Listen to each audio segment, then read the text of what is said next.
فوز مهم للاتحاد والأهلي والهلال في الجولة الثالثة من دوري روشن السعودي.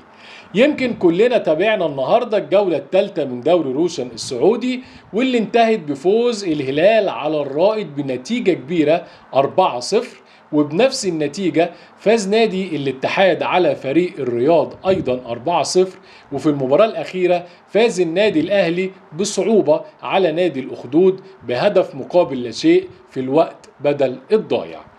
بالنتائج ديت بيكون نادي الاتحاد في الصدارة بالعلامة الكاملة ب9 نقاط، وبيجي في المركز الثاني النادي الأهلي أيضا ب9 نقاط، وبيكون نادي الهلال في المركز الثالث برصيد 7 نقاط.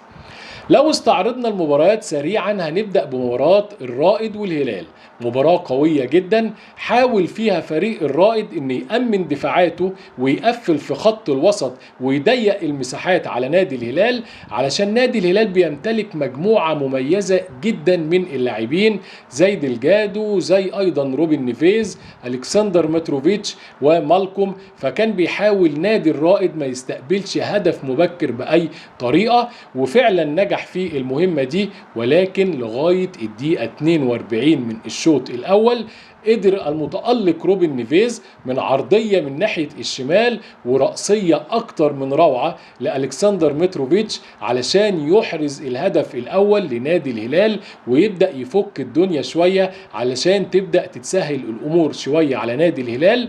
وأيضا ألكسندر متروفيتش ده كواليتي عالي جدا، من أفضل المهاجمين اللي موجودين في أوروبا، فاللعيبة دي ما بتحتاجش الوقت الكبير أو الكتير عشان بقى أنسجم مع الفريق او اخد على الاجواء من اول مباراة على طول 1-0 علشان ينتهي الشوط الاول بتقدم الهلال 1-0. الهدف كان مهم جدا لان خلاص كانت الشوط الاول رايح للتعادل السلبي، ولكن بالهدف ده بدأت الامور تتسهل الى حد ما.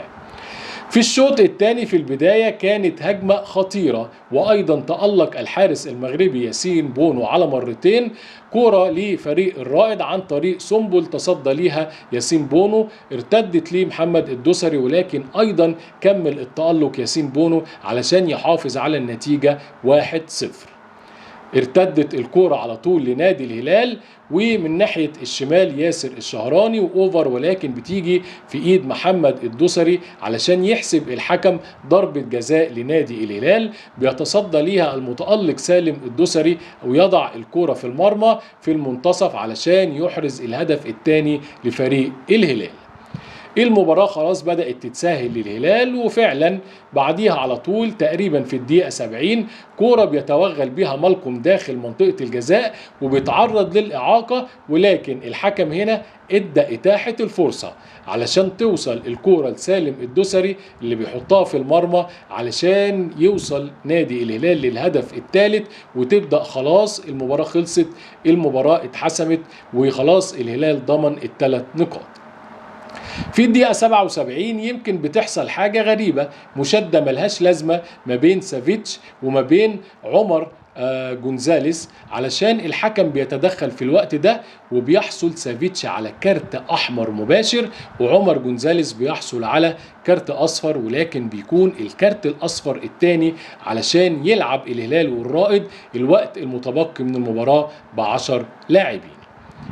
في نهاية المباراة وتوغل من المتألق سالم الدوسري اللي أحرز هدفين علشان يعمل اسيست كورة لعبد الله الحمدان اللي على مرتين الكورة الأولى بيحطها في المرمى ولكن بيصدها حارس المرمى، بترجع له مرة تانية بيكملها في المرمى علشان تنتهي المباراة بنتيجة كبيرة لفريق الهلال 4-0، يوصل للنقطة ال7 في جدول الترتيب، بيكون المركز الثالث علشان يستعد بقوة للمنافسة على دوري روشن السعودي. أما المباراة الثانية اللي جمعت ما بين الرياض والاتحاد وانتهت بنفس النتيجة أيضا 4-0، ولكن الوضع كان مختلف شوية.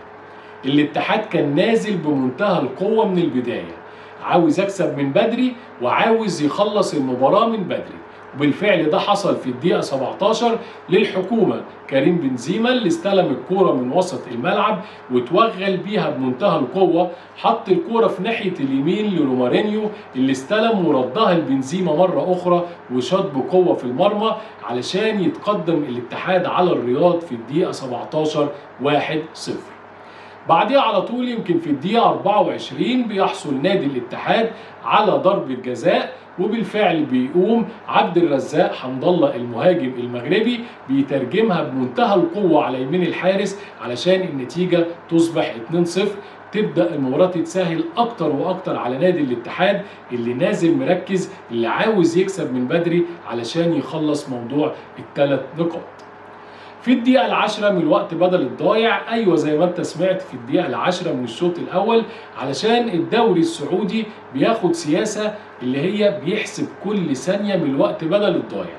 أي لحظة الكورة بتقف فيها بيتم احتساب الوقت، علشان كده بتلاقي في مباريات كتيرة 7 دقايق و8 دقايق و10 دقايق، وده اللي حصل في الدقيقة العاشرة. هدف عالمي للمغربي عبد الرزاق حمد الله. الهدف ده لو انت ما شفتوش بنصحك ان انت تشوف الهدف ده علشان هيفوتك نص عمرك. اوفر من ناحيه اليمين اتعامل معاها عبد الرزاق حمد الله باك ورد كده على الطاير، هدف في منتهى الروعه علشان يخلص الشوط الاول بتقدم الاتحاد على الرياض 3-0، وخلاص المباراه تكون انتهت، والشوط الثاني يدوب هيكون شوط تحصيل حاصل. بالفعل الشوط الثاني كانت الامور هاديه فيه، لاعيبه الاتحاد خلاص حسمت المباراه وراضيه بالنتيجه كبيره 3-0. ولكن في الدقيقه 87 بيحصل نادي الرياض على ضربه جزاء، ولكن الحارس المتألق جروهي الحارس البرازيلي بيرفض ان الكوره تدخل الشباك، وبيصد ضربه الجزاء علشان يحافظ على الكلين الشيت الثالث لنادي الاتحاد، النادي الوحيد اللي ما استقبلش ولا هدف حتى الآن في الدوري السعودي.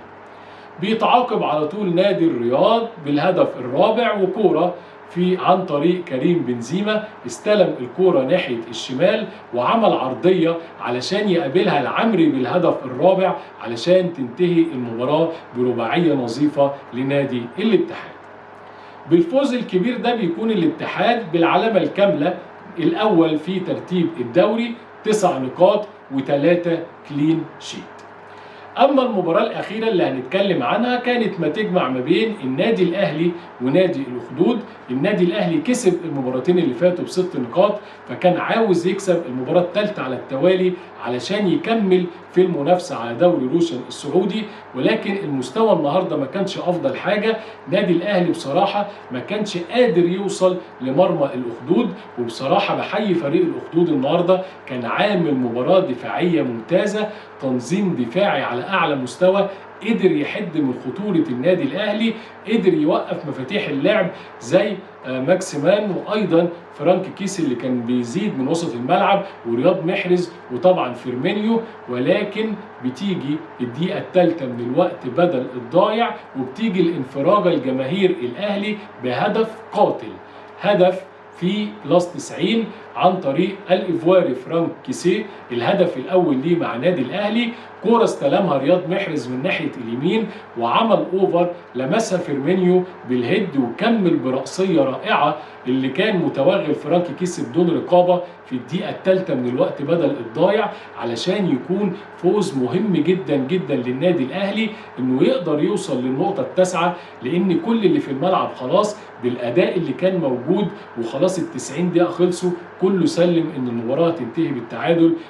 ولكن كان لفرانك كيسي الإيفواري رأي آخر علشان يوصل النادي الأهلي للنقطة التاسعة، وبيتساوى مع نادي الاتحاد أيضا ب9 نقاط، وهم الفريقين الوحيدين اللي وصلوا ل9 نقاط، وبيكون في المركز الثاني علشان تشتعل المنافسة في دوري روشن السعودي. بصراحة النهاردة كانت جولة جميلة جدا، جولة ممتعة اتفرجنا فيها على كرة جميلة، 9 أهداف في المباراة ديت. وأيضا كان في مباراة بتجمع ما بين الاتفاق والخليج انتهت بالتعادل 1-1، ويمكن دي كانت أول مباراة بيشترك فيها اللاعب المصري محمد شريف لاعب النادي الأهلي المصري السابق، واستطاع بأول مشاركة ليه إنه بيعمل أسيست النهارده، صنع الهدف بتاع نادي الخليج.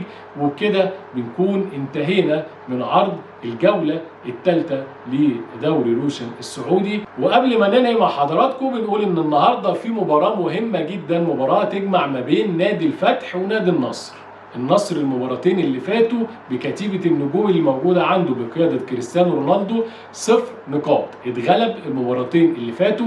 علشان كده مباراة النهارده هتكون مهمة جدا جدا، ان نادي النصر بيبحث عن الفوز الاول ليه في دوري روشن، ولازم يكسب علشان يبدأ يعدل اموره بدري بدري علشان ما يبتعدش عن المنافسة مبكرا. في النهاية بحب أشكر حضراتكم، كان معكم عمرو مصطفى نسر الجزيرة. لو حضرتك بتشاهدنا أول مرة ما تنساش تدوس اشتراك في القناة وتفعل الجرس، والسلام عليكم ورحمة الله وبركاته.